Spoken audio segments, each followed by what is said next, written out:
Welcome to Nightlight. Step away from the mainstream and gather around as we enlighten the world and our realities and travel this cosmic journey we call life. Join us as we share with you and provide that beacon that can guide us all to a better way. Explore with us as we examine a metaphysical montage of spiritual insights, covering everything from the mundane to the magical, UFOs to unicorns, and everything in between. This is a time of awakening, of sharing and evolving, of spreading our wings and soaring on the cosmic breath of creation.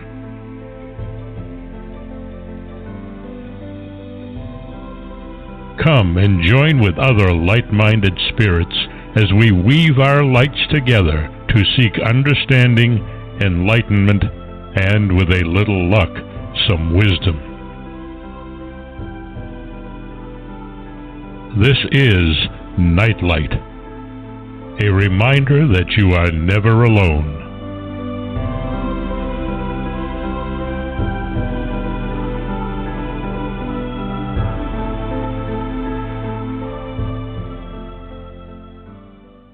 Welcome to the third of our 4 Nightlight Part 2 Halloween shows. I want to thank all the listeners for being so supportive for our haunted programming. My newly found cousin is our guest tonight, along with her husband. Hey, cuz, how are you? I am wonderful. Good. Okay. Although we take pride in our Appalachian heritage, it's not like I'm the kid from Deliverance, but I do play the banjo. We've had a brother and sister, and sisters as guests, but not a husband and wife paranormal research team. Tonight was kind of like a 2-for-1 deal. Send one message and get 2 guests. I think that worked out really well. Anyhow, Denise and Ron Pridemore are returning. If she was the mysterious person on Skype a couple weeks ago, or making their debut, if they weren't the ghostly Skypers, they have been tour guides at the infamous Sally House in Atchison, Kansas. They will be volunteers at the McPike Mansion Halloween Campout on October 24th and 25th. And Denise hosts the Paranormal Pride show on WBHM-DB.com on Monday nights from 8 to 10 p.m. Eastern Time. So, hi, Denise and Ron. How are you two tonight? I'm good. Good. How are you doing? Oh, I'm fine. I am glad you two are here. Worked with Denise on one show, but it's nice to what do you call it? Like exchange, being on each other's shows. So, let me start off with your recent trip. I was intrigued by some of Denise's adventures that she spoke about. So, you got in the family truckster and went to the desert Southwest. Oh, yeah. Since there isn't enough time to channel Johnson and Boswell for their travelogue for their trip through the Scottish Hebrides Islands, let's hear about your road trip to the West. Well, it started off, it was a little toasty and stuff, but we were in we went to Dodge City, Kansas to start with from where we live. And while there, we just took a walk around town because they've got a nice little walking tour there. And it covers a lot of the Gunsmoke people. Okay, Gunsmoke was not filmed there or anything, but the Gunsmoke people had a really close relationship with this town. And so a lot of the things in town have to do with that, as well as the Old West. And one of the places that we went while we were there was called Boot Hill Distillery. And it's a known haunt. It used to be the sheriff's office at one time. Okay. And we weren't allowed, because they just opened up from COVID, they weren't going to let us walk around. But we did talk to the bartender, and he said, yeah, we do have some hauntings here. And I said, so you have spirits that are outside the bottle? And he laughed, of course.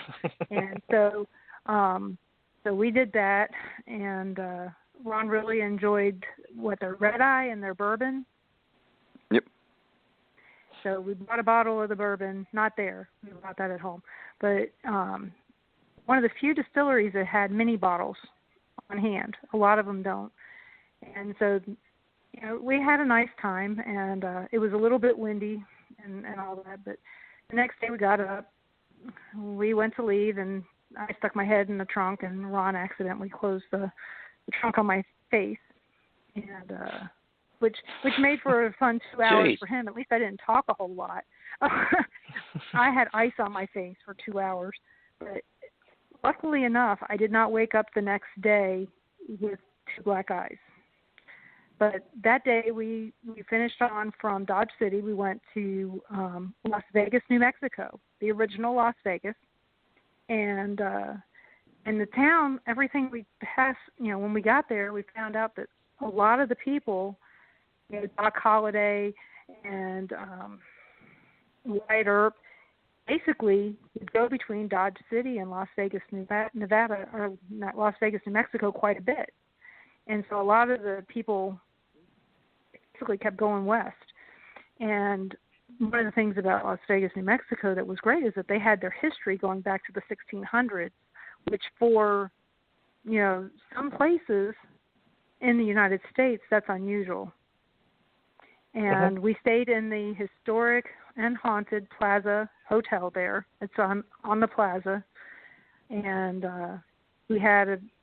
we were talking to the night clerk, and I had somebody walked up to me and pinched me on the shoulder and then walked into the bar. And Ron's talking to the night manager. That's empty. And the bar's empty and locked up. Yeah. But Ron's talking to the night manager, and I was just walking around taking pictures. It's a beautiful hotel. If you ever get a chance to go. Used for a lot of movie stars stay there when they film out in the desert. So what's the name of it again? The Plaza Hotel. Okay. And it's every room is named after a star. Mm-hmm. Okay, so they all have star names, and so it's really beautiful. I mean, huge bathroom. I mean, you wouldn't think that in an old hotel. Nice view from the room facing the plaza. And like I said, I'm taking pictures, and this guy pinches me, and I told Ron, I said, somebody just pinched me and walked into the bar. I mean, it was that fast. And the guy goes, do you know who it was? And I said, I don't know, but I walked down and looked in the bar, and there was a picture, and I said, it was the guy on the wall there. And he goes, and he told me who it was. It was the guy who built the hotel. Yep. And I didn't know anything about it other than I knew it was haunted, and that was it. So we did have I had a paranormal experience there. We will probably go back sometime when it's warm to go up there, because they're already starting to get some snow up there. It's like 6,500 feet above sea level. So it's higher than Denver. And then the next day we drove down to the Castaneda Hotel, which is right there in Las Vegas, New Mexico as well. And that was actually on Ghost Adventures before they reopened it. And the guy who owns the plaza owns the La Castaneda, but also owns a hotel in Winslow, Arizona, that's also haunted, and another one in Albuquerque. I don't know if it's haunted. It may be because it's on Old Route 66. It was a refurbed hotel from there.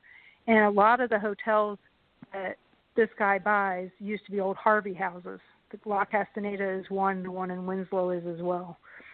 And we have a Harvey house here up in Leavenworth that's been open to the public, and they used to allow paranormal investigations as well. So apparently the Harvey houses have a history of being haunted, and they're usually right by railways. So like the La Castaneda, if we'd have stayed there, we may have been woken up by an Amtrak train during the night, which is why I didn't pick that one. Don't need to be woke up when we're traveling. And so from there, we went to Gallup, New Mexico, the same day we went to the La Castaneda. And when we were in Gallup, we stayed at the El Rancho Hotel, which was built in 1939. All the rooms there happened to be named for stars as well, including Ronald Reagan. And it was used as well for Western hotels. And I found out the reason why there's a lot of people filming in New Mexico is because they get really great rates for filming in New Mexico, some kind of tax rebate. Because one of my previous guests, she used to work for the state of New Mexico, and she told me that. But we stayed there at El Rancho, and another place, beautiful. Too many people to know if there was a paranormal experience. But while we were there, we were in the gift shop, beautiful gift shop, lots of native jewelry, from the different tribes and the locals there. And while we were in there, like it was probably the third time we had been in there. I was eyeing some earrings that I never bought, but while we were in there, all the lights in the whole place went out. Whole hotel, the bar, the restaurant, everything, all the lights went out. And Ron had seen somebody outside, so somebody did something wrong. And so they get the lights back on, and we decide to go down to the bar to see, well, first of all, to see it and to get a drink. And the funniest thing happened was Ron asked the bartender if the power outage affected them as well, and she goes, "Yeah, it did. I'm just glad it didn't happen last weekend when the Ghost Adventures crew was here." And I had to laugh. I go, out of all people to tell that to is us who's been on Ghost Adventures. And so we told that to our bartender, and she had to look up the episode, and she started watching it pretty much while she was working and waiting on us and stuff.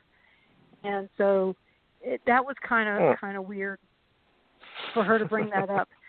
So next day we leave. We go to Williams, Arizona. Too many people. Could not stay. Couldn't find a hotel anywhere between Flagstaff and Vegas. So eventually I found one in Kingman. It was not worth the price. I'm going to tell you that now. And it was scary, but not haunted. So we didn't have any paranormal experiences throughout the rest of the trip. We went to Vegas. We saw our granddaughter. We saw our daughters and our son-in-law. And we turned around and we left, after we'd been there for 5 days. And usually we'll check out someplace that's haunted when we're there. But Vegas was still, a lot of it was still shut down. Even though I think one out of every 5 casinos might have been open. We went to Planet Hollywood. They have a shopping mall. The shopping mall was open, but the hotel was not taking guests. So it was a lot different and scarier. Who'd have thought that less people on the street would make it more scary than it was before? But you weren't in a group of people to where you went unnoticed. So, but when we left Vegas, we went back to the El Rancho Hotel for a second time because we really enjoyed it. It was only like $60 some odd a night, but it was clean. The beds were comfortable, and I happened to tear off my toenail before we left that morning from the El Rancho. Yeah, I had a whole trip of beating myself up, and so we stayed there again. still didn't have a paranormal experience, but they say that most of the paranormal experience is in the bridal suite, and it gets booked quite frequently because it's one of the bigger rooms in the hotel. Because when I said the Plaza Hotel had a big bathroom, the bathrooms in the El Rancho are about maybe 1/10 the size. You could lay your head down on the sink while you were going to the bathroom. That's how much space there was between your head and it was small. Their rooms were little. But, you don't plan on staying in your room that much when you're there. And since it was only one night, what did it matter? So, but that was it on the paranormal type stuff that we did. We have some places we'd like to stay and see along that route. There's so many going across Interstate 40, coming from Kansas, going west. There's hundreds to pick from. In fact, we've been invited to go to the St. James Hotel in New Mexico, and it would have been maybe 30 minutes out of our way. Mm-hmm. So we're going to do that sometime when we go when it's warm. So when you two were planning, your vacations, are you intentionally looking for hotels that are reportedly haunted, or you just when you get there you're sensing something? Well, honestly, how is that working out? It depends on how much time we have to get someplace. Normally, when we go to Vegas, we have 2 days to get there, 3 days to stay, and 2 days to get back. And this time we took 2 weeks vacation, so I actually planned on staying in Dodge City.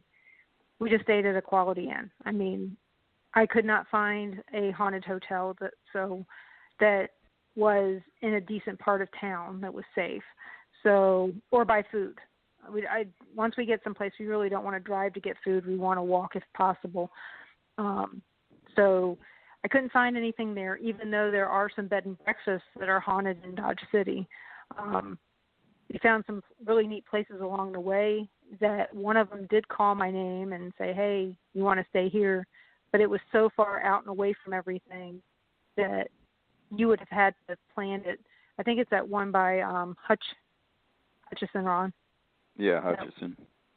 And so, but no, we planned on staying at the Plaza Hotel if they had a room. But the bad part is this trip, most of the places were only taking 50% of their rooms. Right. Mm-hmm. If that. Some of them were only, like in Vegas, some of them were only taking 30% of their rooms, if that too. So that made it kind of difficult. We were hoping to stay at a haunted hotel in Williams, but it wouldn't have done any good. It looked like Vegas before the coronavirus. It was that busy in Williams, Arizona. We've never seen it like that before, but we've never traveled there on Labor Day. And that was the big thing. It was Labor Day weekend. But if I can find us a hotel that's reportedly haunted and it's not ridiculously priced, we'll stay there. Yeah, that's any trip. Yeah, that's any trip. It doesn't matter. I mean, if it's we have a Residence Inn that's in Kansas, up in Overland Park. We stayed there a bunch of times, but only had a paranormal experience in one room. And it was me that had it. Because I told Ron, I said, a little girl was next to our bed, but I don't know who she was. She had on a dress with a pinafore. And I told him this the next, that morning, but I can't remember which room we stayed in or anything else. But we know that, we had a paranormal experience there, but there's no proof of any reason why there should be any paranormal stuff going on there unless it's the property, because our area is known for the Santa Fe, California, and Oregon trails. They crisscross all through our area. So we have a thing called Santa Calagon Days. It's a mixture of all three of those. All the trails started in Independence, Missouri, and they crisscross all over the place throughout our entire region. Apparently, they didn't know their north from their south or anything like that at the time, because I don't think that they should crisscross that much. So, and really, we basically took the Santa Fe Trail to get to Las Vegas, New Mexico. So, but yeah, like I said, we always find something haunted somewhere. If that's why we're going on a trip just to keep ourselves busy, we will do something haunted if possible. Okay, Denise, you were just talking about the Santa Fe Trail and all the other roads, Kansas, that intersect. And just a little bit ago, Ron mentioned Route 66. About a month ago, when Bill and the Gold Hunters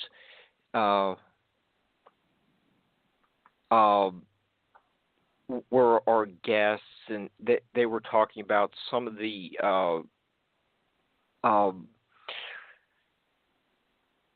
roads that the conquistadors took from Arizona to the California coast in 1600s to the 1700s. And Denise, you had mentioned that early on in the show as well. It's really interesting to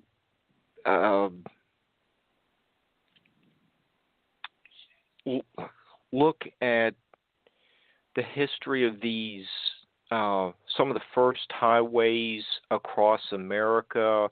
The conquistadors are, trekking across the Four Corners area, and there's the Apache and Navajo.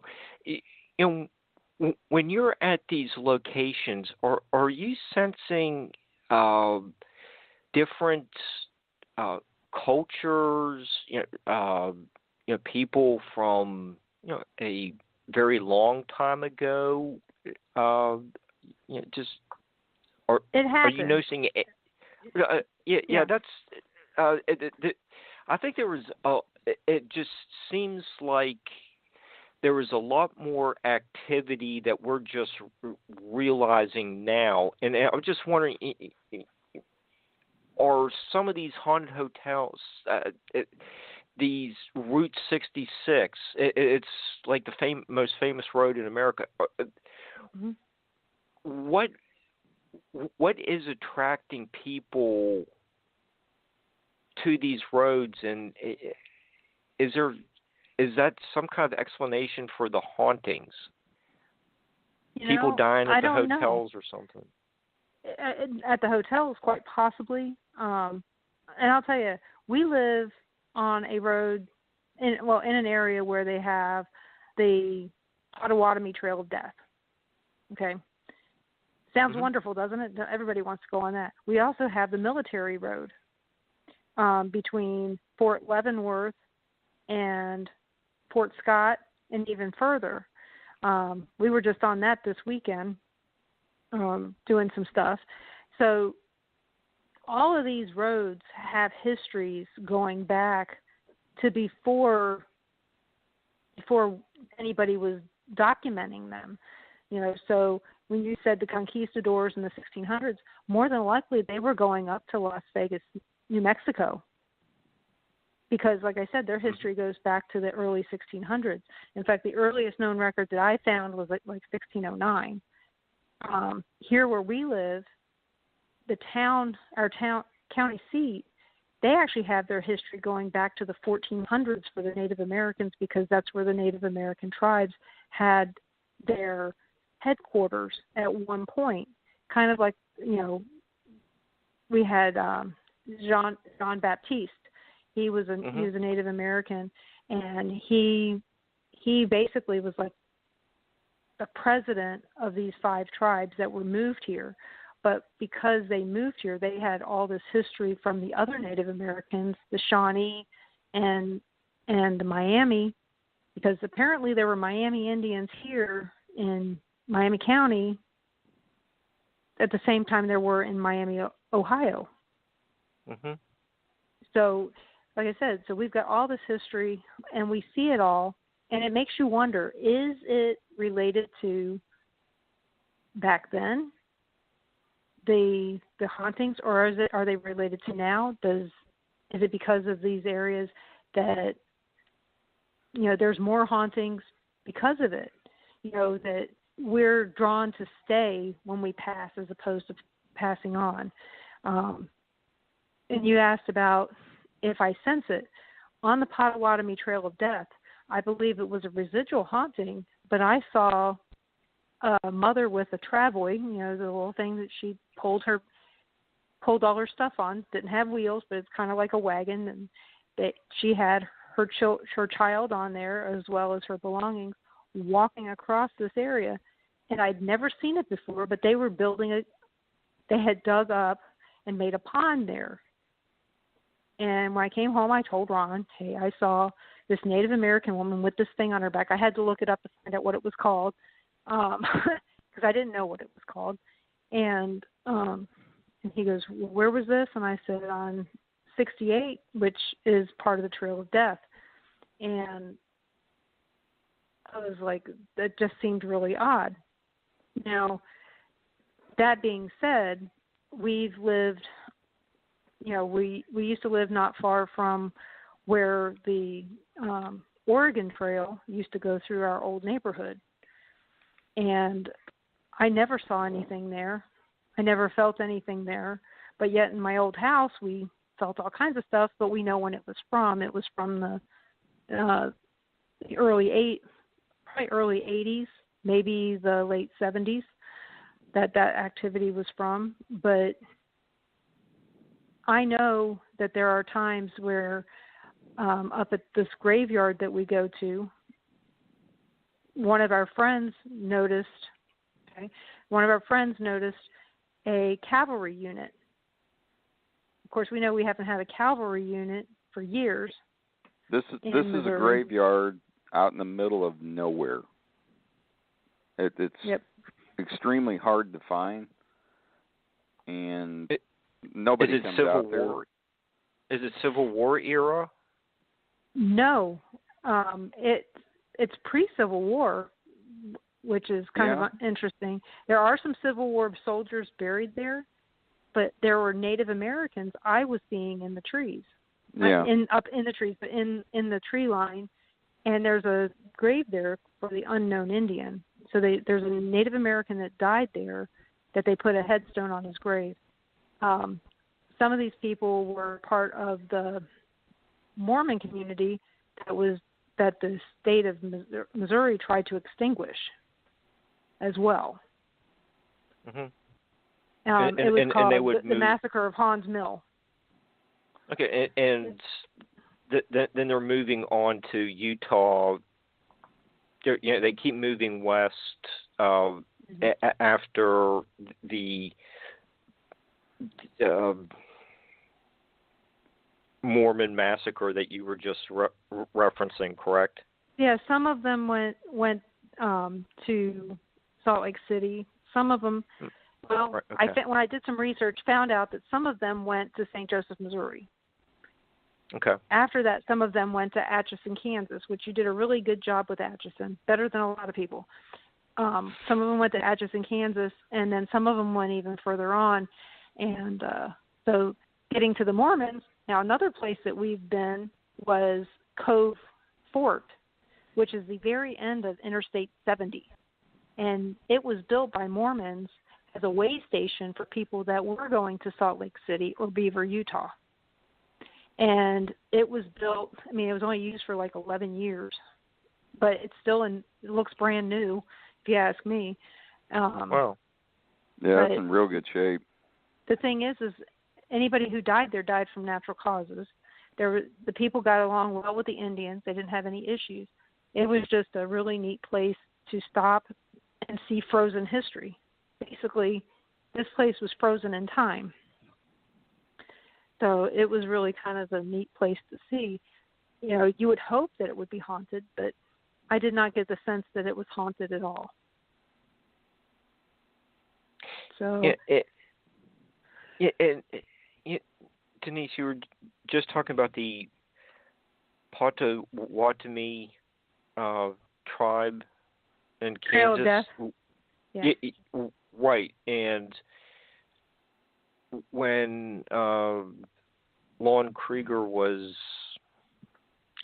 one of our first guests on October or something, November of 2018. So, I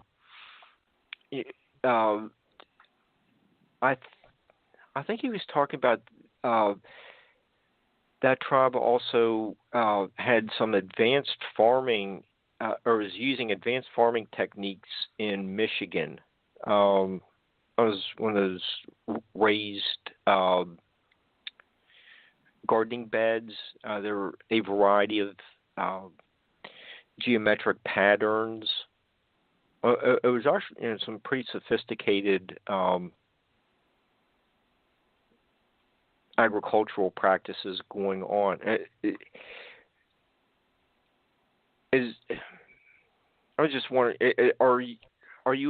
Does that Potawatomi Trail of Death go out to the northeast towards Michigan? It actually starts in Indiana. Okay. And it ended in Parker, Kansas. And they call it the Trail of Death because most of the people died on the way there.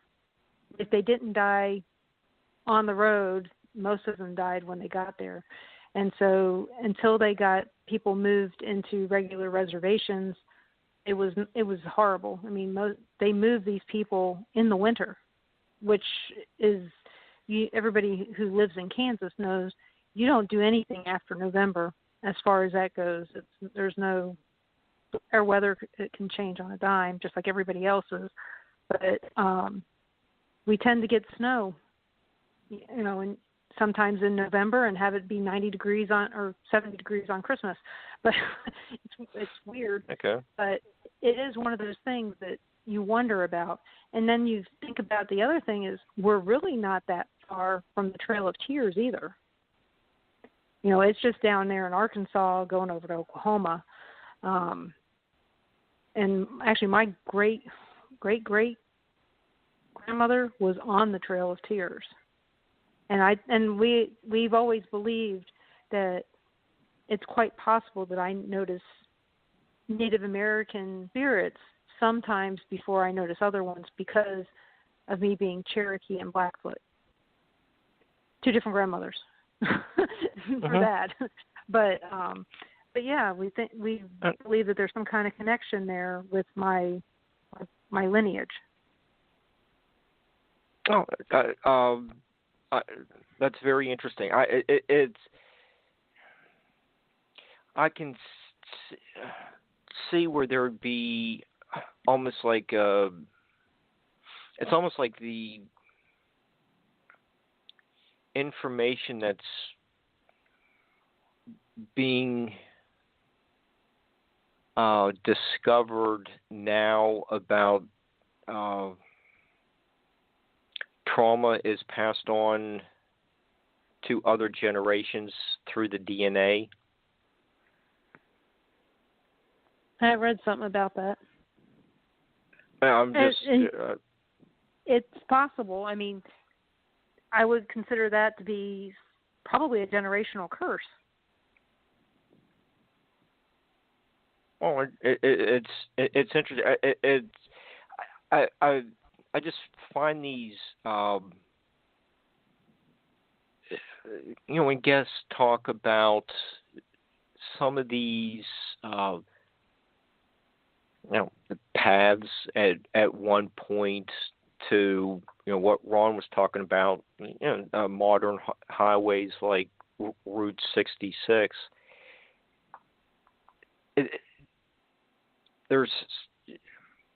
I just find it a captivating subject of people migrating, moving around. A lot of the highways are just built on top of native footpaths. Not only native footpaths. Oh yeah, they did. The cemetery we were talking about where we go up there, our friends actually take care of it. Like I said, it's out in the middle of nowhere, and there are a lot of unmarked graves. Put a gravel road right through this graveyard. They just plowed through it because it was shorter. It was a shortcut. They just plowed over the graves, any tombstones, you name it. Now, our friends up there, we actually did a camp out about 2 weeks ago. I know. You probably think, well, that's a little weird to camp out in a graveyard. And for all we know, we may have pitched our tent right on top of someone. But they took us back there. There's two out in the woods, and they just found it not too long ago. There's two great big mounds, and they're in the woods. They look like burial mounds. I wouldn't be surprised if that's what they were.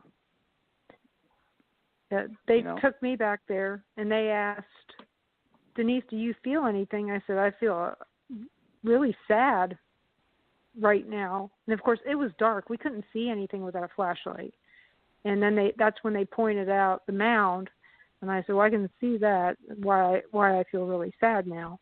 And then they took me down a little bit further, and they waited for me to say something. I said, I feel like there's a whole family right here, and they're just lost. And so that's when I decided to ask, why did you guys decide to bring us back here in the dark? Why didn't you do it during the day when we had a chance? Because it was dangerous walking back in there with all the tree roots and walnuts and hedge balls and all the other stuff that was on the ground. But it was really very interesting to see what quite possibly could be Native American burial mounds in the same area where this graveyard is. Because, like I said, Missouri was not considered a state until 1858. No, it wasn't 1858. It was founded in 1821, I believe, because I think that we have our 200-year anniversary coming up here for Missouri. But this graveyard was founded long before there were a lot of people living in western Missouri. So it just seems very odd that maybe that everybody thought that this was a good place to bury people, including Native Americans prior to, and then white people after, or settlers after. Oh yeah. You see that different Native cultures just kept having intrusive burials in a mound that had been there for 1,000 years earlier. It's just a sacred site, and they were just kept putting important people in the mounds. Some were cremated, or full burials, and then you get the settlers arriving. Maybe they sense the sacred spot. A lot of times, I've seen several in Ohio where they're also located on scenic properties. Isn't Ohio the one that has the large serpent? Yes, there's the serpent mounds in Ohio. But it's not a burial. There are a couple. The effigy is not a burial. Doesn't contain any burials, but there are a few. There are a couple mounds right by the parking lot, and there are a few other mounds there. But many cultures spanning 1,000 years or so, just keep interring people at these necropolises. Yeah. Well, that's like the Cahokia Mounds. Yeah, I was going to say, Cahokia Mounds, I've been out there. There's a bunch. And that's just across the river from St. Louis. Mm-hmm. Ron, what do you like about Cahokia? I've never been there. I've read a little bit about it. We went there when I was in elementary school on a field trip a couple of times. And, at that time I didn't really know what it was about, And now that we do, we were probably too young to really, realize what we were actually looking at. But it's really interesting. I mean, you can still go in there. I mean, if anyone wants to take a trip. Well, we're going to be driving right by there. Yeah, they have tours week. And everything. You can go in there. Yeah, next week after we leave McPike Mansion, we're going to be driving right through where they are, where the mounds are, on our way to wherever it is we end up. Yeah, we're talking about Route 66 and all the deaths, all the hotels along the way, because I don't know how many miles is it. It's quite a few. From Chicago to California. Yeah, it's a ways, and there are no doubt a lot of deaths in hotels along the way, but there were also a lot of deaths on the highway. Mm-hmm. Because you got to remember back then, a lot of these cars really, the speed limit was 75, 80. A lot of it's 2-lane, and back then a lot, the cars didn't have seat belts either. Didn't have safety equipment at all. No. No airbags. So a lot of people, there were a lot of head-on collisions, and hell, Denise, you can tell them about. I'm just wondering if a lot of people don't see what I call phantom cars, but Denise she can tell you a little story, and this is just up the road from us, about what she saw one day. And in fact, our daughter was in the car. She saw the same thing. Okay. Let's hear it, Denise. Yeah, go ahead and tell them the story, because you were there. I wasn't. I don't even remember exactly when it was, but our two youngest kids were still in school, and there's 6 years between them, so there's a lot of age difference there for siblings. And we had gone to the dentist, and we were coming back down 69 Highway, which used to be mostly a 2-lane road, and at one time it was 2-lane then, just gravel. But we're coming home. There's a lot of traffic. It's it's getting close to everybody getting off work. It wasn't yet 4:00, but it was busy. Well, and it was a 2-lane highway that got expanded to 4 lanes, and it's got a medium. It's split, but the southbound lanes is 2 lanes heading south, but that's the original. That was the original 69 highway that was 2 lanes. So where she was at, it was 2 lanes. And that is also the military road that we were talking about earlier. But that, I don't think that has anything to do with the story. But as we're coming home, there's this car that comes up, and I notice it's a red car. I notice it looks like a Mustang, looked like an older Mustang, and it's weaving in and out of traffic, driving very erratically and very fast. and all of a sudden I see it go off the road on a road that doesn't have an exit, and I don't know what's down there. So it's vivid enough that Lauren goes, "What the hell?" And I'm going, "Oh, crap. They just went off the road." So I pull off the road, and I notice nobody else is stopping, okay? I pull off the road. I get out of the car. I'm already on the phone with 911, thinking that they had had a horrible accident, okay? I get out of the car, and I'm looking through the grass. I do not see any tire tracks, and at the bottom, I notice there's fence, and there's the overpass. Yep. I'm getting ready to drive across, but it looked like they made their very own exit onto 191st Street. Okay, so I'm still talking to the police, and I'm going, I don't know where they went. I don't know what happened. And I just kept talking to him, and I said, I'm going to go down here to the next exit, get off, and see if anybody's dragging fence or something behind them, because they have to come out somewhere, because they were going south, so I figured the next place they would be is 199th Street.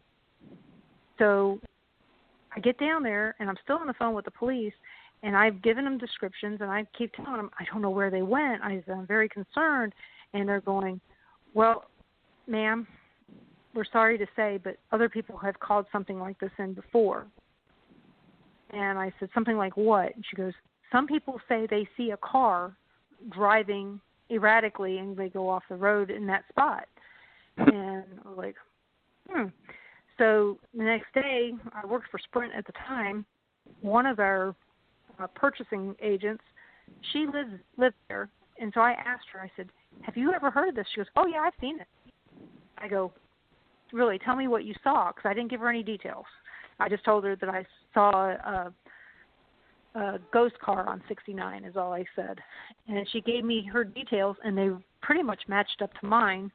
And I was like, well, that's weird, because I didn't want to lead her into telling me the same story that I had. I wanted to make sure that I got her story. And apparently she said that she'd always heard that a car accident happened in that spot. Somebody was driving erratically, and they died in their car in about that area, that 191st Street. I was like, okay, well, at least that explains that. But the question is if I saw it, why? I mean, both me and my daughter saw it. It wasn't like I was by myself. The other daughter didn't see it. She was in the back seat. She had dental work done. She was kind of laying down. But the other one, she's older, so she's in the front seat, and she saw it with me, and she's, commenting the whole time, like, I can't believe that happened, and, so when I got home, we tell Ron what happened, and I'm like, I don't understand, how does that happen?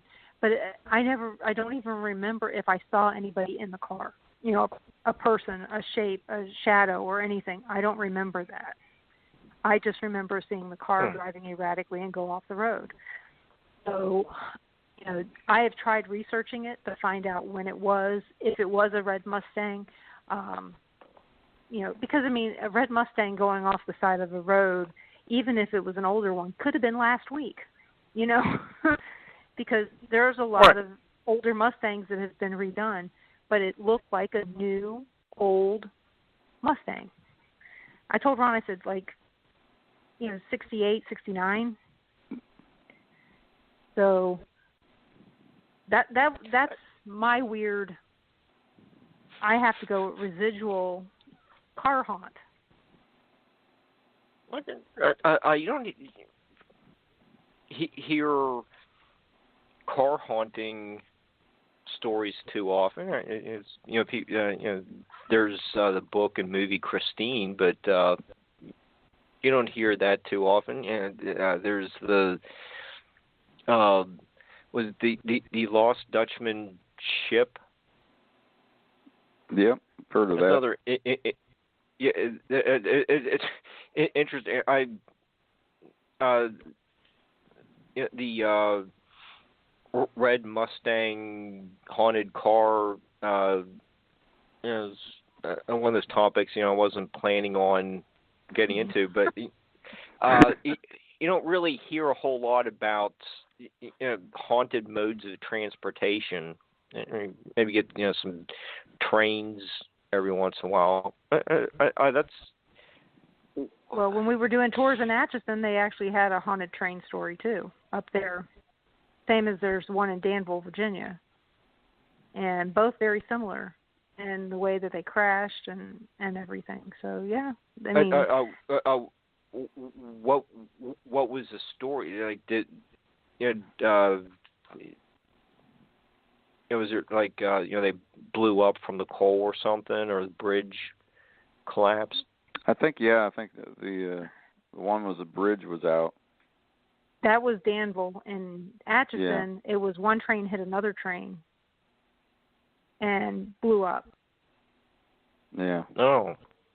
So it was one of those things that when we were doing the tours, the trolley tours there in Atchison, it would be a story that we would tell in between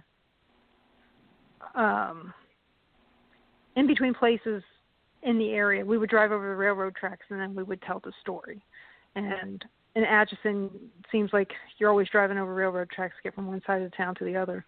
But yeah, it was one of the stories that we used to tell about Britt Kraft and his train. And then there's newspaper articles from back like 2 weeks after he died, and that accident occurred, of people reporting for years a ghost train on that area of track where the accident occurred. Yeah, they would hear the whistle and they would see it. Or they'd hear the train go by. And of course the train was demolished. So is a situation like that considered to be a residual haunting? Like, how do we classify something like that? It's like with some of these different modes of transportation. Is it related to the crashes or the bridge being out? It is. I think it could be related to the trauma that the people felt, and they're still reliving that. So I believe it's a residual. That's where that blood is in the ground. Okay. That's my guess. Because I haven't, like I said, just because I've seen it doesn't mean I can explain it. And I don't know anything other than if there was an accident, there's blood. Blood may have seeped into the soil along with, like you were saying before, the DNA, the trauma, and everything else. It's quite possible that, stone tape theory, maybe it goes along with that. It's just there because this happened and it was recorded in time and it's going to happen at that time all the time. But we don't know that. That's why it's a theory. No, I'm learning along with probably some members of the audience. Ghosts aren't my forte. I'm just trying to look for some explanations. Ron said what the bridge was out, and you could see a Civil War situation. Take out the bridge to stop any supplies getting from point A to B, and the train never got stopped in time at because it was night or something like that. That makes a little bit more sense. But some of these others, like the car, it just kind of just disappeared. Just it's there, then gone. Other you have multiple eyewitnesses over the years reporting the same thing. Enough to where the cops knew about it, which is odd. Yeah.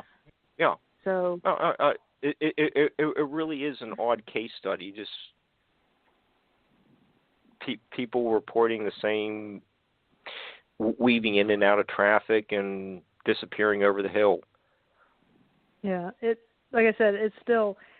I do have to say that once I hit about 167th Street, I'm watching every time to see if I see a red car coming up behind me and beside me. She saw it go off the road. There's a little overpass with a little gravel road right there, but there's fence down there. So if anything went through there, you would have seen some kind of tire tracks in the grass, and they would have took out that fence. Now, maybe back when this accident happened, there probably wasn't a fence there. Probably not, because it was probably just, hey, we're turning here. Yeah, just a little gravel road right there. But and quite possibly may never know. Has anything shown up on the microfiche at the library of a car wreck? I don't even know when. The thing is, I don't even know when to You've tried to look. Find something, I searched newspapers.com at one time for accidents along 69 Highway.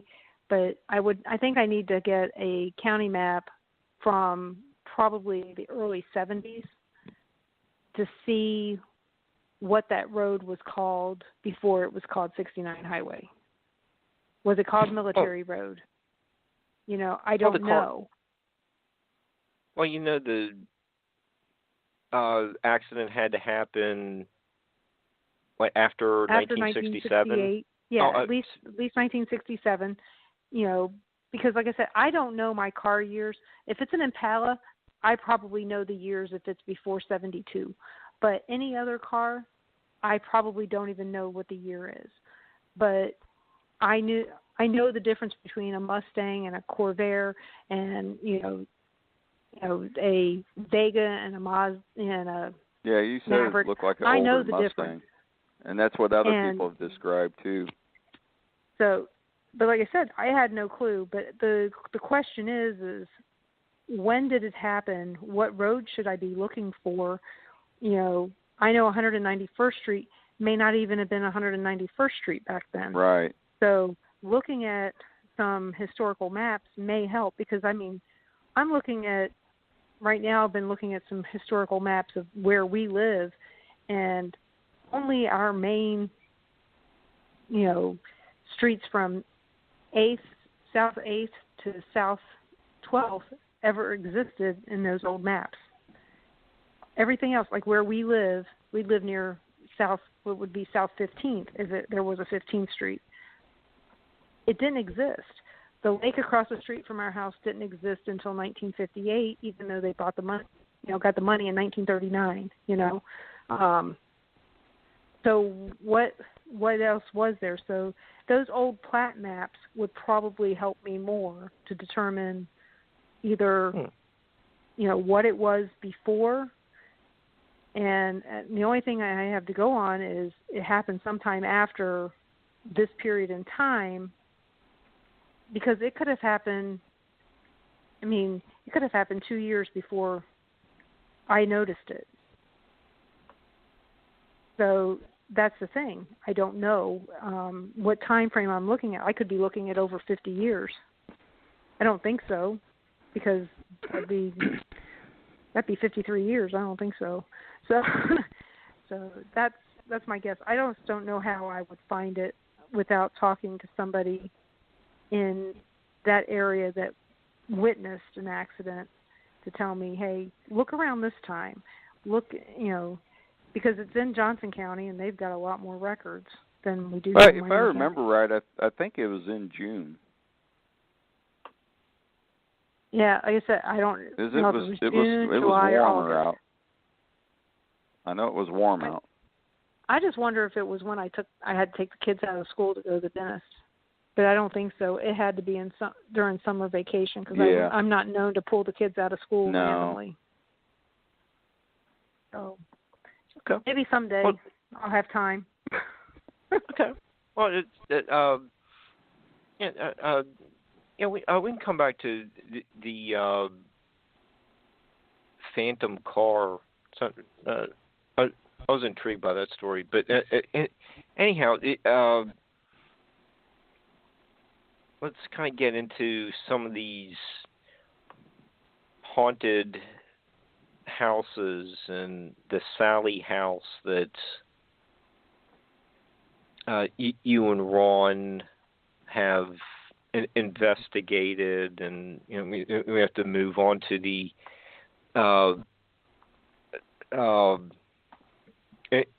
include the haunted distilleries. I'm interested in. Well, where do you want to start? Pick a place. Okay, let's start with the Sally house. You and Kat talk about that all the time. I don't know where we're going with the distillery. That stories like that might be best for the last couple minutes, so we don't get too carried away with. Well, there are a lot of Spirits. distilleries. Oh yeah, there's a lot of those. But we started doing tours for the Sally house after we had went on a trip through. We went on a trolley tour in Atchison. But years before that, like back in 1994, I had a small child that I was having to get up at night and nurse, and I was watching a haunting in the middle of the night because TBS had it on. They had it on every night about 3 o'clock in the morning. And so I needed to turn on the TV for light and stuff so I could at least see. And I was watching these shows, and on there they had, the Sally house, and they're talking to Deb and Tony Pickman, and I'm like, and it was the first time I'd ever heard that a ghost could hurt somebody, except for the Greenbrier ghost, which is a whole different thing. It didn't hurt anybody; it saved somebody. But I'm watching this, and I'm like, oh God, I'd like to check that place out. And and then I started taping it on my VHS. So that was just something. I started planning to tape these, and then we saw another show on called Ghost Stories that had McPike Mansion on it and the Villisca Axe Murder House and Scariest Places on Earth and all these places. But I kept going back to the Sally house. Okay, I did not know. We lived in Kansas City, Missouri, and we had road atlases, but Kansas and Missouri aren't on the same map. And I never figured out we were only 90 minutes away from Atchison. Because you never asked. No, I never asked. I knew how far it was. But it wasn't just that though. Didn't really know. Didn't have the internet to go and research stuff back in 1994. And then every time it came on TV, I had to watch it, even though I had seen it. I mean, I saw that haunting probably 40 times by the time we actually got to the Sally house. So we watched that. Then I watched some other things about it, and it's like at this point I think I'm an expert. Okay, I know the whole story. Well, see, back then we had little kids, and we never even talked to each other about any of this stuff. No. Which is you think is unusual, but it's probably about as unusual as husband and wife teams, because we hardly ever see that. It's usually one person, and the other one could care less. Yeah, we were married quite a while. It actually is. It's rare for a husband and wife to do this. In all honesty, he didn't know. What he knew was that we lived in a house that was haunted. He didn't believe that. He really didn't believe me. I didn't know she was sensitive in that. She never said anything. But anything. I kept telling him that we, in our old house in Kansas City, Missouri, that we had this boy in our house. He come in, he goes, well, what's he say? I said, he says, Mom. And when I answer, he disappears. And we didn't know why. Okay, so that's the first thing. We didn't know why. Our neighbors all knew. Okay, a bunch of our neighbors knew. We did not know why our house had this ghost, but we didn't tell anybody that I was having this issue. And later on in life, our daughters were seeing the same boy. Okay. Yeah, they were a car dealership. Too young to lie then, too. Right. So. And they never I knew heard they were telling anything. the truth, so I thought, well, there's probably something to this. Mm-hmm. So we go to a car dealership to buy a car, and we put down our address, and the guy looks at me and goes, I know your address. You live in the suicide house. Yeah. I'm like, we're like, what? And I said, because his brother lived 2 doors down from us. And he said, Sharon. And I said, Sharon? He goes, yeah, Sharon's son committed suicide there. I said, you mean Jackie's best friend, our next door neighbor? And of course, everything clicked right then. Yeah. What I needed to do, why Jackie's friend would never come in our house, why Jackie never came in our house. I think she only came in one time. She never would. And she so would it was never really say strange. why, or she'd always make an excuse. And when that came up, I told Denise, I said, so you've been seeing this teenage kid, you said, for all these years. Mm-hmm. And I said, describe exactly what he looks like. So she described the kid to me. Okay, when we got back, I went over to the next door neighbor's house and talked to Bill. And I said, you're going to find this strange. So I told him the whole story, that Denise is, seeing this teenage kid. Of course, he about turned white when I told him this, and his mouth just opened up. And I said, now, we obviously don't. We never met her kid or anything. I had no idea what he looked like. But I said, this is how Denise describes the kid. And I start describing it, and Bill goes, oh, my God, that's exactly how he looked. And he said there's no way she could have known that. So this is the time that Ron finds out that Denise sees spirits, and I'm not, So now we start talking. Right. And the thing is I was always told, don't tell anybody what you see. They'll think you're crazy. And that goes back to some other things that happened when I was 4 and 10. But, again, he didn't know that I was into hauntings and stuff. I didn't know that he liked, we knew he liked haunted houses, but, I figured it was only entertainment haunted houses, not real haunted houses.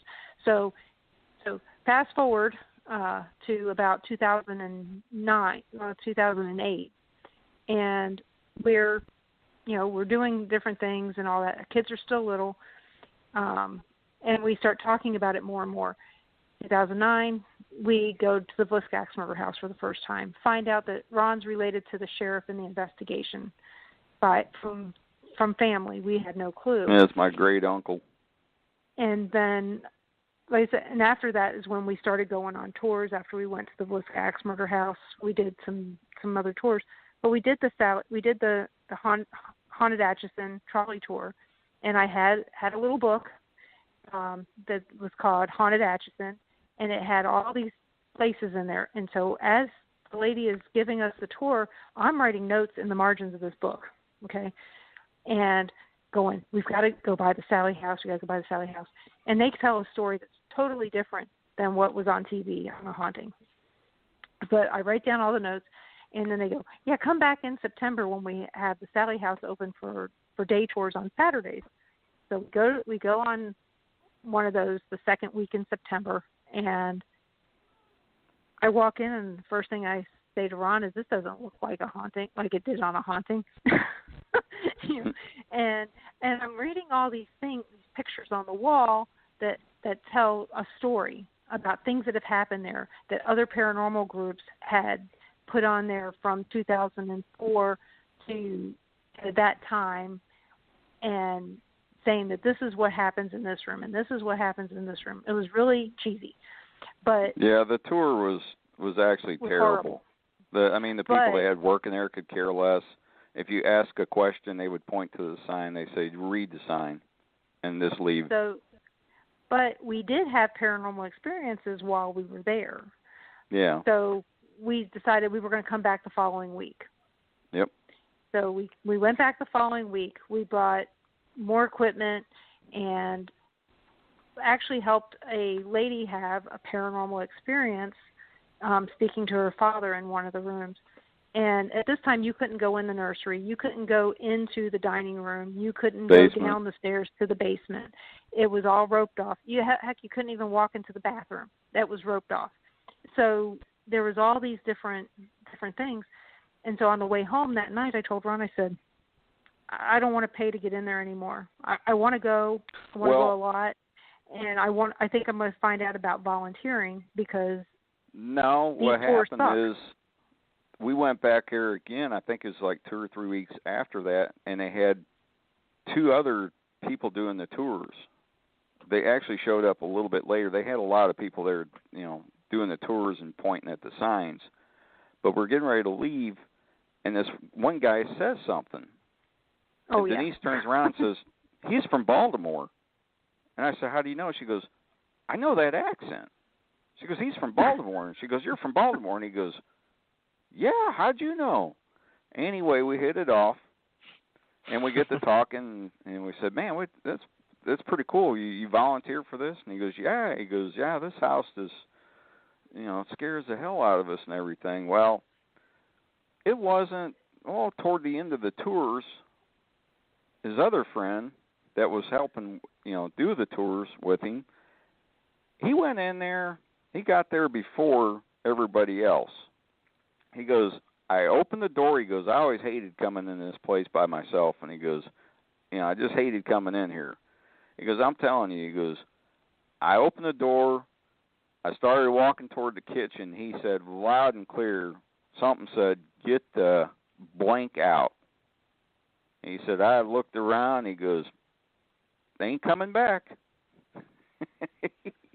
So they needed more tour guides at that point, too. Yeah, he said, so that's when you stepped in? Me. Well, not that year. Pretty much. But that was at the end of the year. And he told, it was the next year. Yeah, he told the lady at the chamber, he says, I'm not going, I quit. I'm not doing that. And then our friend Joe, he was more interested in doing the trolley tours anyway. So he says, yeah, because it was a paid, I'm probably going to be doing the Sally House. So what I did was I found out that my company would match my time with dollars. So if I volunteered for 40 hours, their that's education how we got the job. System, because we went in and said, we'll do what they were doing. And we'll do it better. Well, yeah, and then we got different people in there, and they started letting us do, open up the basement and everything. We opened up the whole house. Yeah, the first year we'd have, 300 to 500 people rolling on a Saturday from 1 to 5. And there were no signs on the walls anymore. We took all those down. They let us open up the dining room. They let us open up the nursery. They let us open up the downstairs, the basement area. We brought in equipment. People could do, and a little mini investigation. We teach them how to use dowsing rods. We teach them how to use their phone to tape, to record, try to do EVPs. I educate them about why you didn't want to use certain phone apps over other phone apps. I would give them a factual history instead of this canned response that they had for everybody that said that a little girl died here in this dining room. That's actually what we were supposed to say. In this dining room from a botched appendectomy. And I noticed that every time I would tell that story, I would leave with bruising on my inner arms. Wouldn't be there when we got there, but when we left, I would have handprints on the insides of my arms, it's like somebody grabbed her on the inside of the arm from behind. And so from then on, I started researching. I became obsessed with factual history because, on one of the signs that they had on the wall said that a woman fell to her death at the bottom of these basement stairs. Didn't happen. And it's didn't happen. And then they said something else, and it's that's not true. Everything that they had, I could find facts that made that not true. Now they're back to those signs on the walls and people who are promoting themselves as opposed to promoting the events of the area for haunted season and stuff. And that was the thing. We never, ever promoted ourselves. We always promoted the house and, you know, how to rent it and things like that. But I would also bring in books from local authors and or other places in the area, because, you know, once you go to one haunted place, everybody's wanting to know, where's the next one? Where else can I go? So I brought up some Villisca axe murder pamphlets that I got from Johnny Hauser, and I had, you know, The Sally House, Exposing the Beast Within by Joe Citrone, and I had Robbie Thomas's book that had some excerpts from when he filmed there at the Sally House for the Sally House movie that he did. I had Haunted Kansas City, Haunted Missouri, some Iowa stuff as well. You know, because I knew that the next question out of their mouth was, "Oh my God, this is great! Now where else can I go?" So I was prepared for that. I was also prepared with anything that I had found about the house that people had heard. I could show them the truth to the legend that they heard. Here's the truth. I have over 1,000 pages of data. Most of it, thank God, on my computer, but on a flash drive, not on my computer because, you know, computers die. And then I have all these pictures and stuff that, you know, the plat drawings of Atchison, I found a directory that told me where the family lived prior to living in the Sally House. I found, you know, how these people that lived in this house originally built it were part of the founding fathers of the town, and that they were very respected people.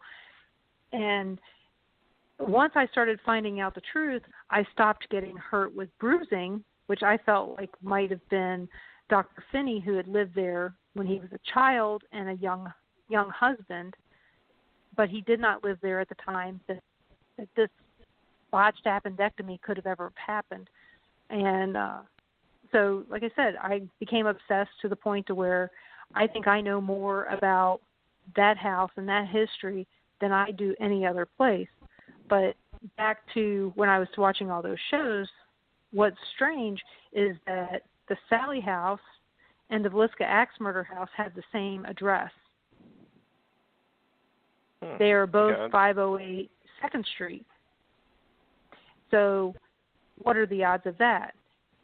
And then, like I said, we are, you know, Ron is related to the sheriff in the Villisca Axe murders.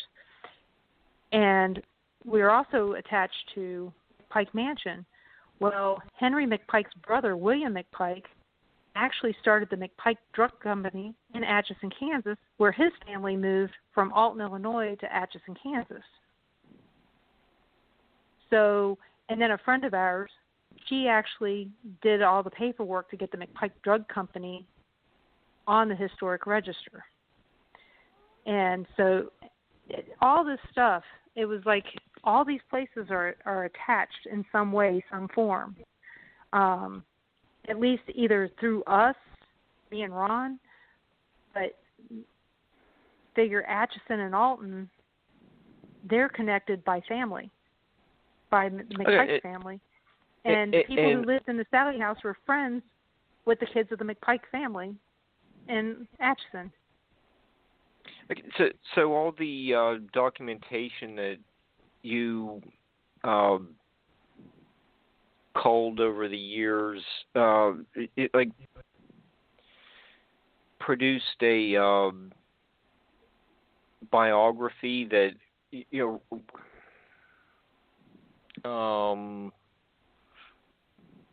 revealed the truth that stopped. I don't know. It stopped you from having the bruises. Well, it led to something worse, though. That's what's bad. Is it led to something worse? She would get scratched almost every time we went up there. After Ghost Adventures. came. I got attacked all the time after that. Yeah. So, what did the collecting the biography do? Just was it more for your understanding? So the haunted paranormal activity never. It actually increased the more you found out.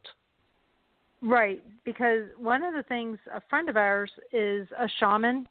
Well, we have a lot of shaman friends, but she is the shaman that is the lead tour guide at McPike Mansion.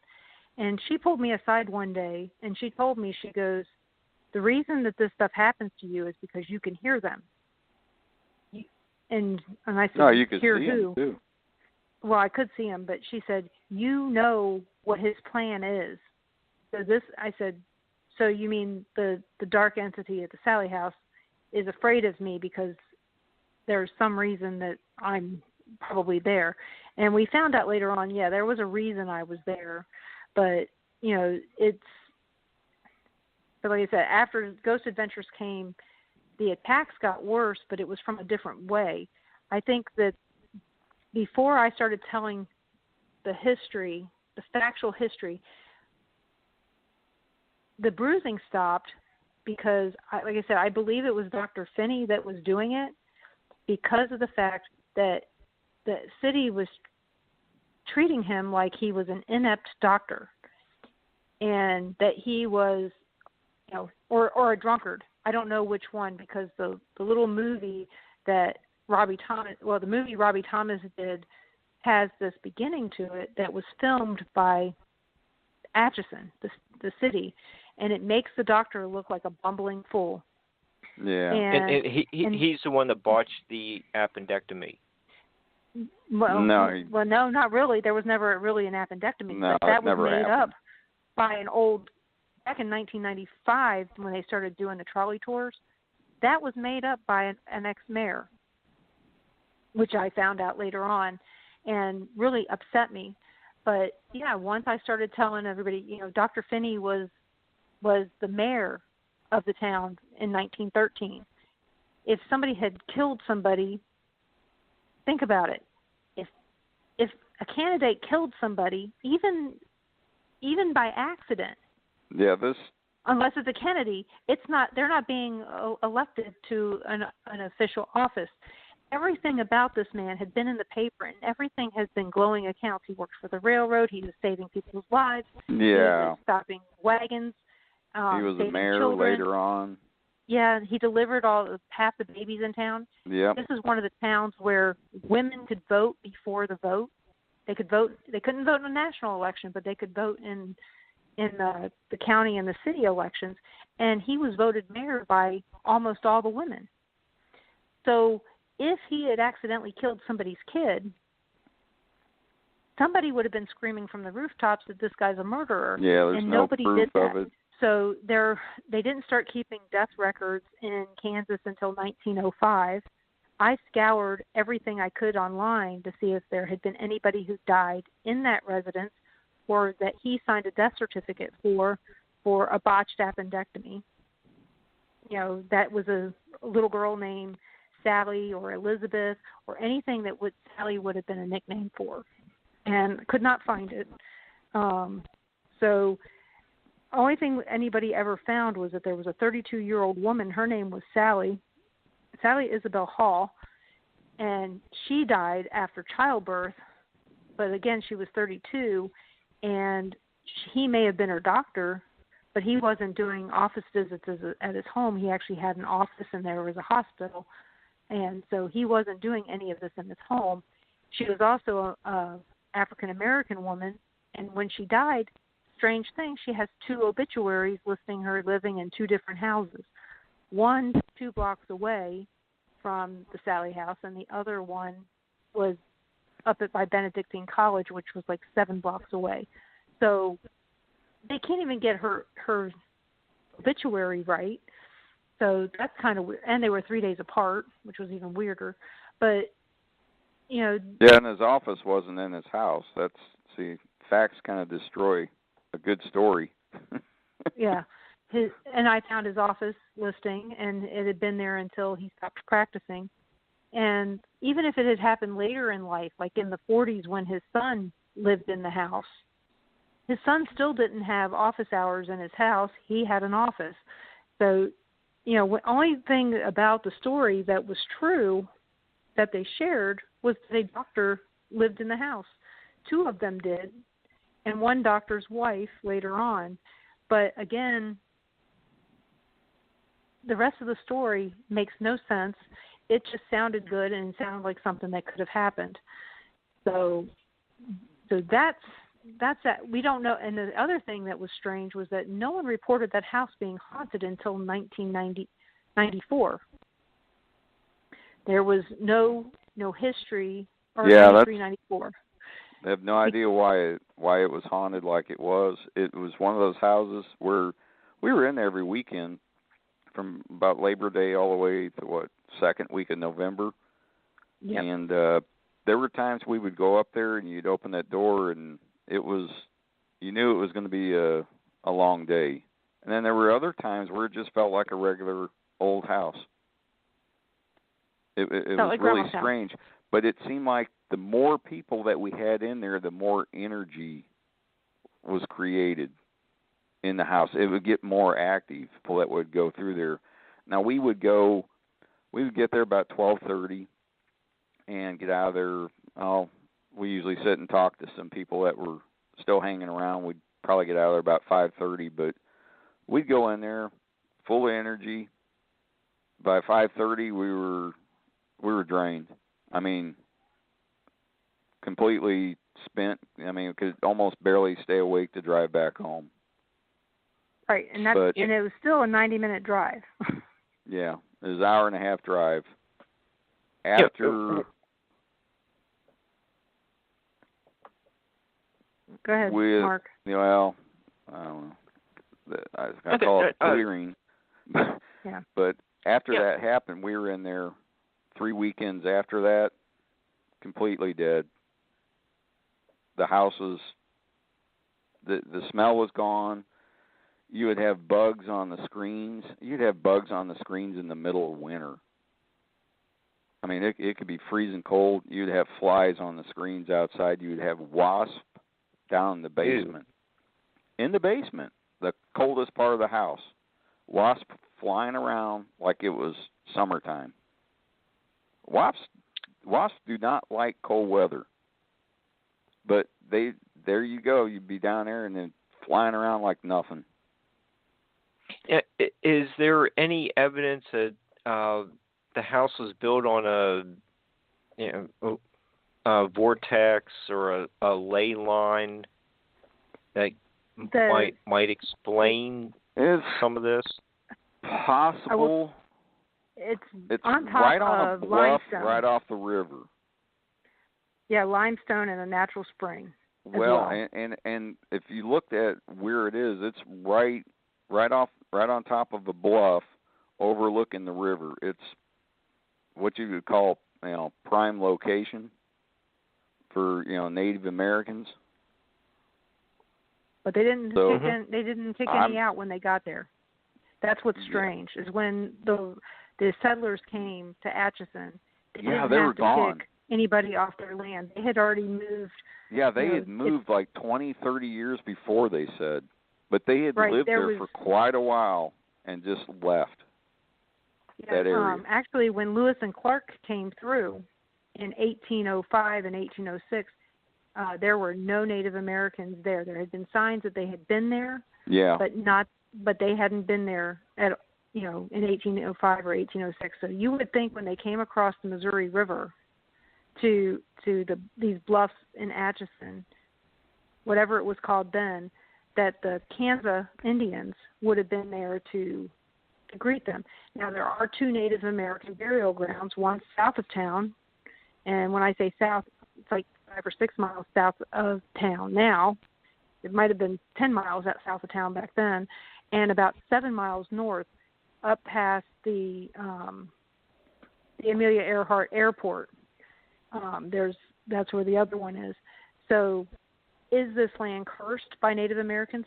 But if you watch the Ghost Adventures episode, there was a Native American that I would see in the yard, in the backyard, a lot of the time, and he was always standing there. He never interacted, but he was like a sentry. And when I explained it to Ghost Adventures, they didn't understand what I was saying. But this Native American didn't wear a feather, okay? So he wasn't high standing in the community, in the Native American community. He just stood there pretty much with his arms crossed all the time, just watching. I don't know what he was watching since he never interacted, but I saw him a lot. So yeah, you weren't the only one. So it was, the thing is nobody had ever said anything about it. No, and the other people that I would take him out on the patio and say, you know, look at this view, and people that would come on the tours that were sensitive, I didn't know.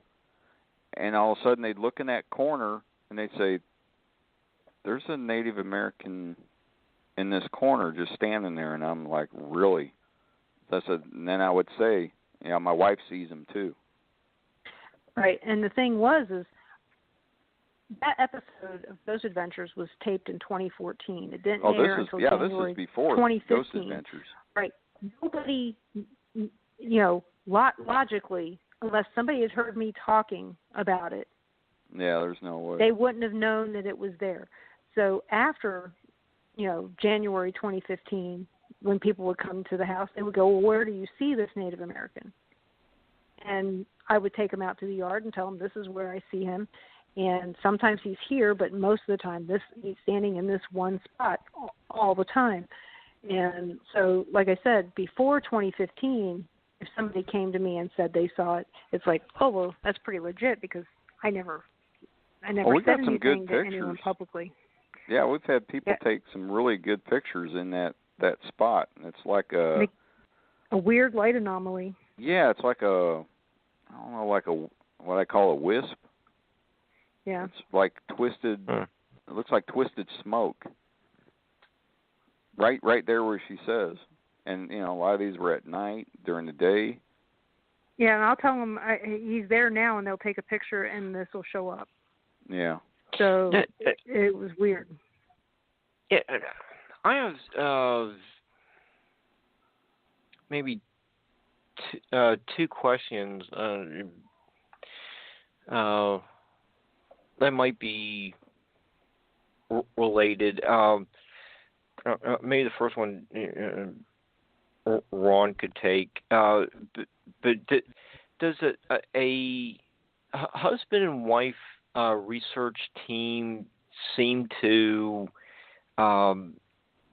make ghosts more open to communicating, as if, you know, you're a mom and dad figure? And question two for Denise would be like, you know, do you think, since you are Cherokee and Blackfoot, that he is appearing to you to communicate something, like he feels comfortable? So maybe being ghost sensing something about you two, could that be why you're an effective husband and wife team?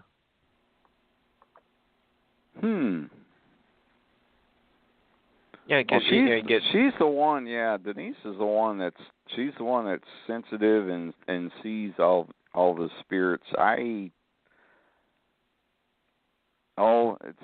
It's.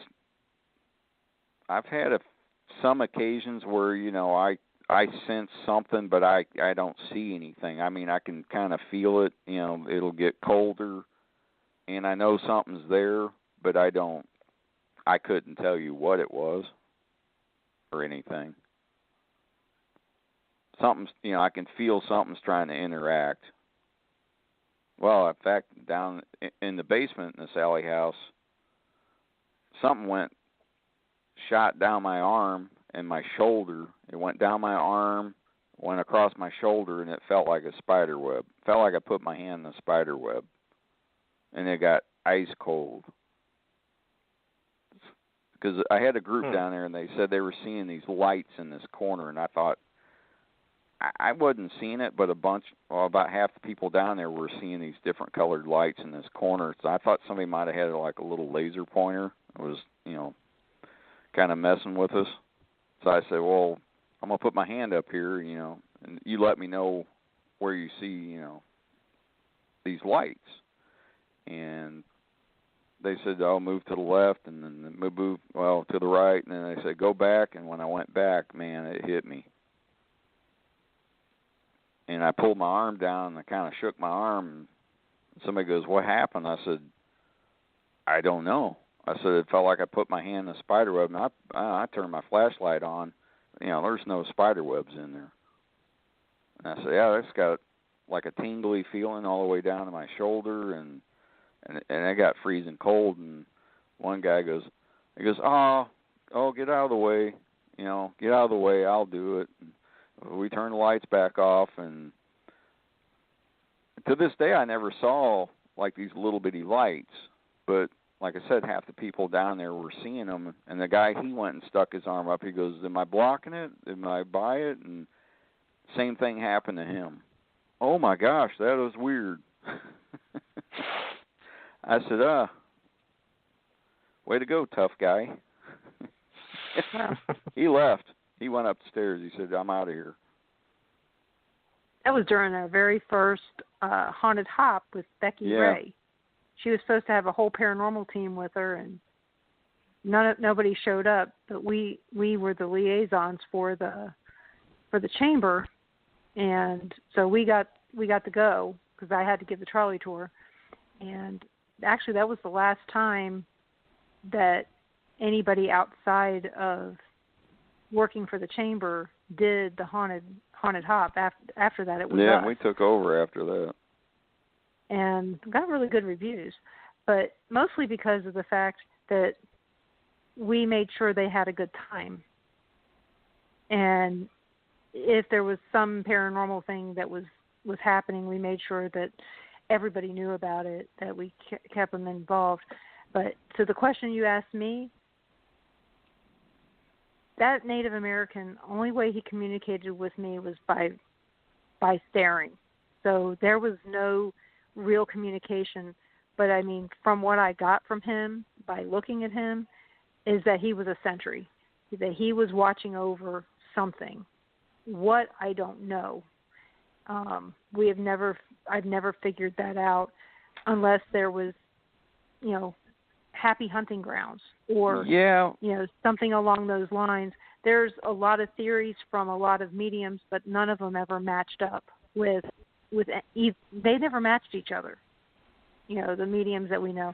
And some of the mediums that have been there and psychics, I said Robbie Thomas, but Amy Allen was there in 2008. They had this huge paranormal psychic thing that supposedly happened in Atchison because Robbie Thomas told me about it. He decided not to go. But Amy Allen was there, Christopher Moon, Paulette Moon, and, I have a whole list of mediums that went there, Ghost Hunter magazine, things like that. But all these mediums, they say that, from what I understand, nobody ever got why the house was haunted. They all had different stories. And I asked Tony Pickman, because he did meet Amy Allen when she was there. He never told me exactly what she said about the house, about how it got haunted. So that's still one of the things that I always wonder about is, why wasn't anyone reporting this house haunted prior to 1993? So that's my big question, is what was the catalyst? Mm-hmm. So was it because Tony is sensitive to spirits that he was a beacon? Somehow he created a portal in the house somehow somebody created a portal in the house, and there were portals in that house. There were 5 that I knew of, one main one in the basement, and there's another one in the nursery. And basically, it went straight up from the basement through the whole house. So technically, if you counted each room that it hit, that's how you would get 5. Yeah, the corner of the dining room by the kitchen, and then straight up into that next bedroom upstairs. So it was a very strange house. It had a history of tearing people apart. So not physically, but tearing friendships apart. And it did. We watched it happen. Joe Citrone, he went there in 2008 with a whole film crew, and they went in to film a documentary. They wanted to do similar to Paranormal Survivor, but in a way that it was going to be them helping families that had suffered from demonic hauntings, that they were going to go in and help them, save their families. Well, they stayed in across the street at the Glick Mansion, which is also haunted, very haunted. I really like that. It's a bed and breakfast now, an actual bed and breakfast, not an Airbnb. And it's a mansion. It was the governor's mansion at one time. And so it's right across the street from this little bitty 3-bedroom house, okay?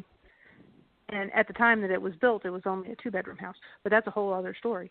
But they stayed over there. They had paranormal activity while they were in the Glick Mansion. But when they were in the Sally house, they had paranormal activity. He called some people. By the time it was all over, they went home. They all lost touch with each other. The only people that know where any of these people are, the only people that Joe knows where they are the Pickmans. He swore after that he would never, ever go back to that house. He would never go back to Atchison because of all the things that happened to him. Okay, so fast forward to 5 years ago when I needed a guest for my 2nd or 3rd radio show. The only person I wanted to talk to was Joe Citrone. I had to talk to him. He wrote a book called Sally House Exposing the Beast Within. Funny thing was that when I opened the book, I started reading it on the day that that they started their investigation at the Sally House, years before that. When I talked to him, I got him on my show, and he said on the show, I will never go back there. And at the end of the show, he said, I might go back there if someday with you. Fast forward a couple more years, I read another book of his, and I have him on my show again, and he says, do you know anybody that can film? And I said, yeah, I know quite a few people that are that can do camera work. And he goes, I'm thinking about doing a movie about Atchison. He goes, not just the Sally House, about all these other places as well. He goes, what do you think? He goes, I'm only going to do it if you'll do it. And I said, okay. And I let it go because I figured it's not going to happen. Okay. He lives in Rhode Island. Why is he going to come out here?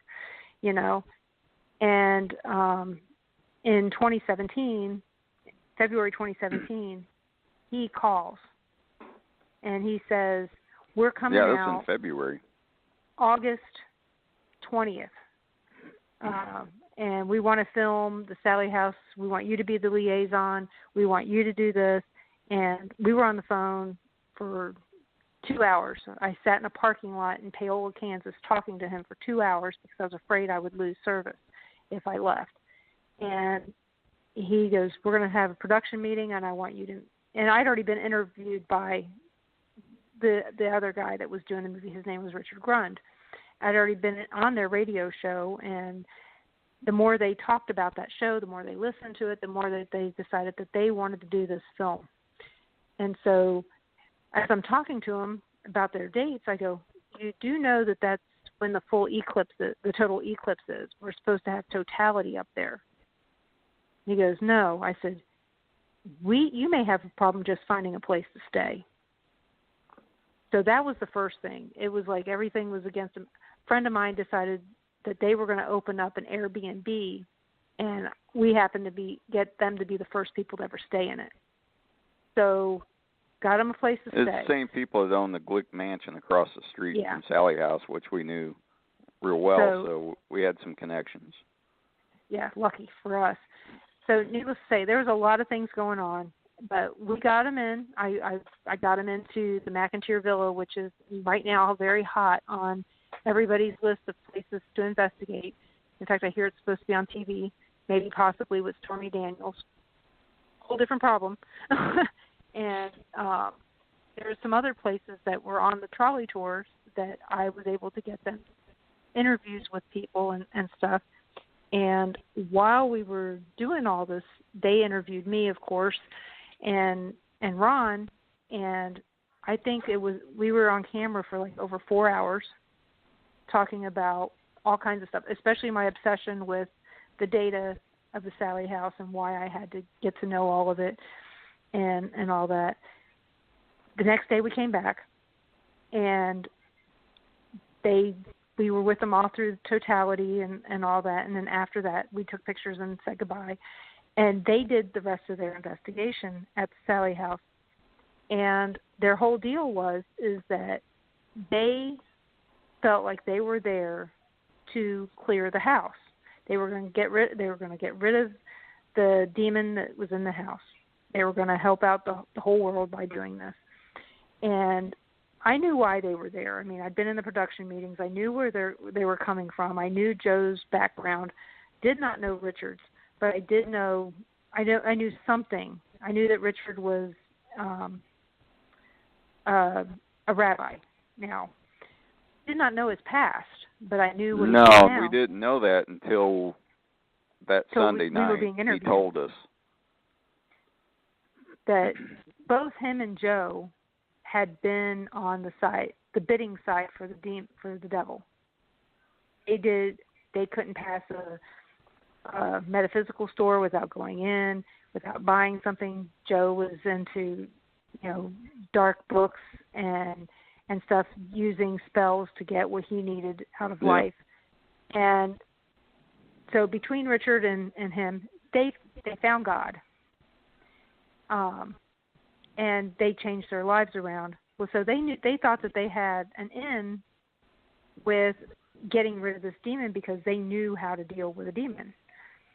So, Ron laughed, of course, and he can tell you that part. Well, they said I said, so you're actually here to clear the house, right? And they said, yes, we are. And I remember laughing. I said, this has been tried at this house thousands of times, right? And they both kind of looked at me, and they both pretty much at the same time said, yeah, but they weren't on the other side. They didn't know what they were dealing with. We do. And I went, oh, okay, well, good luck. Well, like I said, we returned for 3 more weekends after that. Totally different house. And we weren't drained. We used a lot of equipment, so I like to use the Echo Box down in the basement. Whatever was down there would literally, on the Echo Box, would cuss us out. About the only place I've used the Echo Box where I would get cussed out. Not me personally. Well, I would get cussed out, but anyone would ask different questions, it would cuss them out. I've tried it at other places, and we never got cussed out on the Echo Box, just there in the basement. I couldn't get anything on that after that for 3 weekends. But the end of that story is that the morning after the eclipse, we were home. We'd had storming because of the temperature fluctuation that day, getting hot and cold, cooler and all that. We had flooding, we had hail, we had all kinds of stuff. So it was dark. And my side of the bed faces the west side of the house, so needless to say, it's darker on that side anyway. But I was woke up because there was a lot of chattering in my room, actually in my room and in the hallway on my side of the bed. And I opened my eyes, and there's this bright light, and I focus, and I see all these spirits that I'd seen at the Sally House before, and the main one was Agnes Finney True, who lived in the house until she died. Her father built it. She lived there almost 72 years. And she looks at me and she says, "Thank you and goodbye," and they all went. I mean, you basically saw them dissipate towards heaven. And I told Ron, I said, "This is what I saw." And from that moment on, I had no obsession with researching the Sally house anymore. Yep, I did not care. Stopped. I mean, cold turkey. And it wasn't because I wanted to, it's because I didn't need to. So I feel like I was drawn to that house to help the spirits go.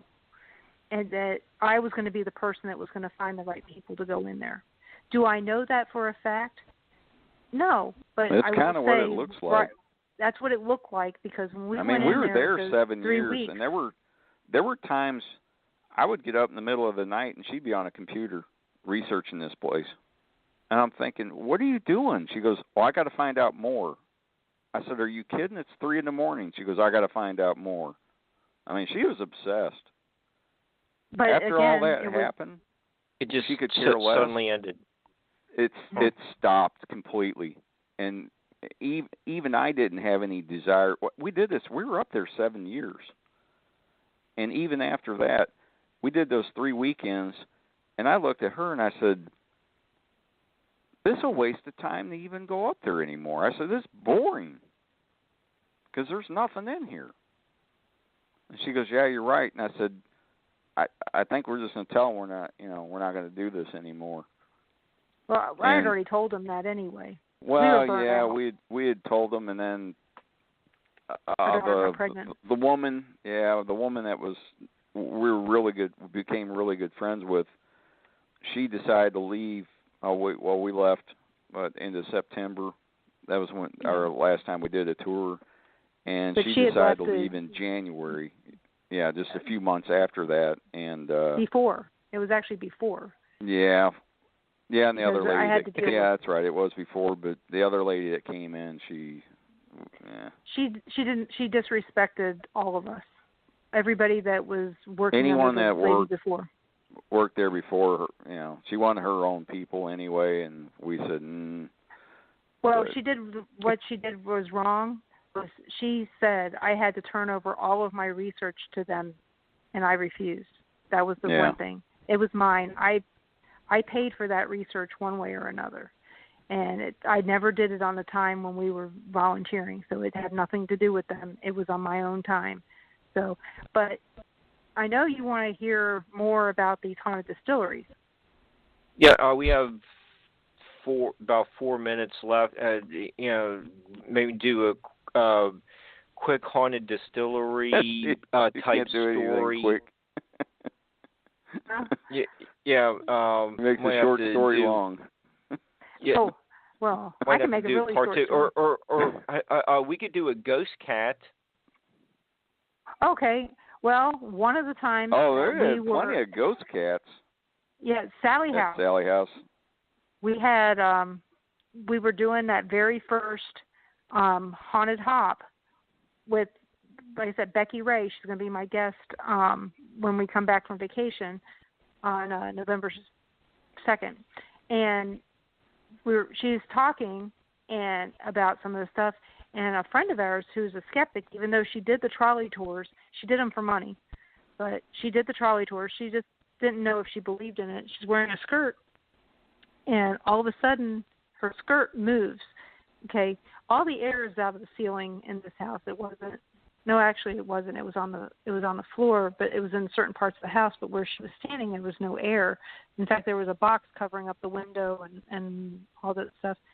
And you see her skirt move, and it looks like a cat's tail moving her skirt. And she says, "Okay, that's weird. I just felt a cat run between my legs." And I said, and she goes, "Why?" And I said, "Well, because if you read the book from Deb and Tony Pickman, The Sally House, A True Haunting, they had a cat that was killed in the dryer by accident or by spirit."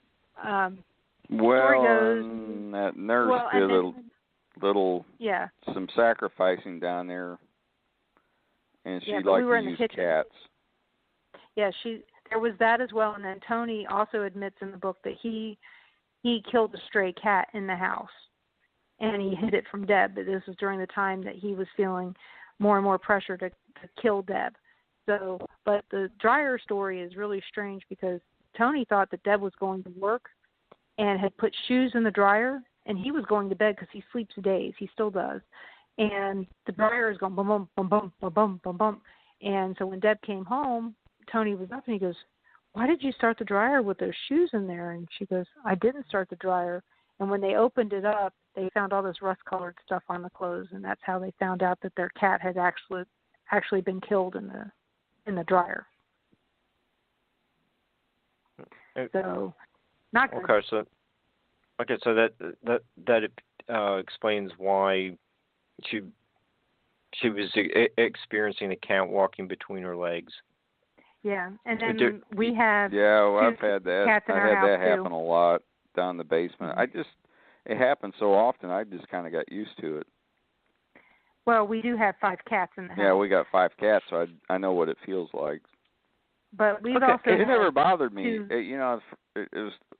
It kind of shocked you the first few times, but then after a while, it happened so often, you just got used to it, and it didn't bother me. Okay, hey, Ron and Denise, I just want to let you know we're down to about 90 seconds. Do you want to plug your show or anything real fast, and sure. Then we'll wrap up the evening. And I just want to thank you, Denise and Ron, for being such fun guests during the Halloween season, and you were very insightful as well. Well, thank you. Well, thank you. I will tell you that anyone looking for an event to do next weekend on the 24th, this weekend on the 24th, McPike Mansion, the Haunted Campout. It's the very last one, and it's $35. Just go to McPikeMansion.com and get your tickets. You can also get them at the door, hopefully. Make sure you bring your mask, your tents, and your sleeping bags and warm stuff because it's supposed to be cold. But we'll have weenies and a fire. I guarantee that. And if you want to find my show is on WBHM-DB.com every Monday night at 7 p.m. Central, except for this week. It won't be live because I'm on vacation. But check it out, and you can find me on Facebook along with Paranormal Pride out there as well. So, and thank you so much for having us on. We had a great time. It flew by. Yeah, it really did. We'll have to have you back to get into the distilleries, and when Sherry Brake takes her people over to on the Celtic Crossing tour, they stop at the Guinness brewery, and so I'm interested in finding out what's going on with beer and whiskey ghosts. Say that for the next time. But I just want to thank you again, and we'll see everyone. I think tomorrow night Arlen is on with a part 2 of his James Bond series. So that should be a fascinating look at Thunderball and From Russia with Love. So. And we'll see everyone next Monday afternoon and next Friday the 30th as well. Thanks, everyone. See you tomorrow night.